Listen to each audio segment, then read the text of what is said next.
মাশাল্লাহ মাশাল্লাহ, সবাই একটু মাশাল্লাহ বলবেন। আরহাম আজকে সবাইকে পড়াইছে, তো ওকে পড়াইতে যখন দিছে আমি খুশিতে একদম আত্মহারা হয়ে গেছে। আসলে মা বাবারা এরকমই, সন্তান যদি কোনো কিছু ভালো কিছু করে তাহলে অনেক বেশি ভালো লাগে। তো আরহাম আজকে এটা দেখে আমার কাছে তো অনেক বেশি ভালো লাগছে, সেজন্য একটু ভিডিও করে নিলাম। তো যাই হোক, মা ছেলে দুজনে কথা বলে বলে স্কুল শেষ করে চলে আসলাম 11:30টার দিকে।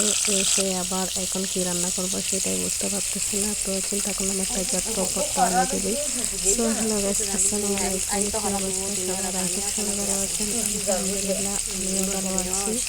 তো স্কুল থেকে আসার পর আরহামকে একটু নাস্তা দিলাম, তারপর ওকে নাস্তা দিয়ে চলে আসলাম। কি রান্না করবো সেটাই বুঝতে পারতেছি না, তো দেখতেছি তরকারি একটু একটু আছে, তো এখন কি রান্না করব সেটা চিন্তা করতে করতে হঠাৎ করে মাথায় আসলে একটা ভর্তা বানিয়ে ফেলি, তাহলে সব ঝামেলায় চলে যায়, আমার শাশুড়িও খেতে পারবে। তো এরকম ভর্তা টর্তা হলে আমার শ্বশুরকে নিয়ে আর কোনো ঝামেলা হয় না, উনি ভর্তা দিয়ে খেয়ে ফেলেন।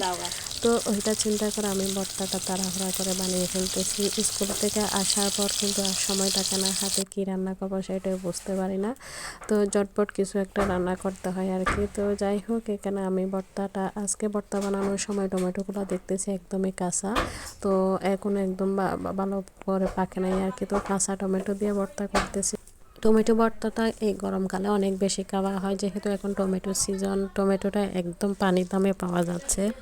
টমেটো এখন কিন্তু বাজারে অনেক বেশি সস্তায়, 10 টাকা দিয়ে নাকি 1 কেজি পাওয়া যাচ্ছে, ওই রকম সস্তা হয়ে গেছে। আর কিছুদিন পর কিন্তু একদম পাওয়া যাবে না, আর অনেক বেশি দামও হয়ে যাবে আকাশ ছোঁয়া।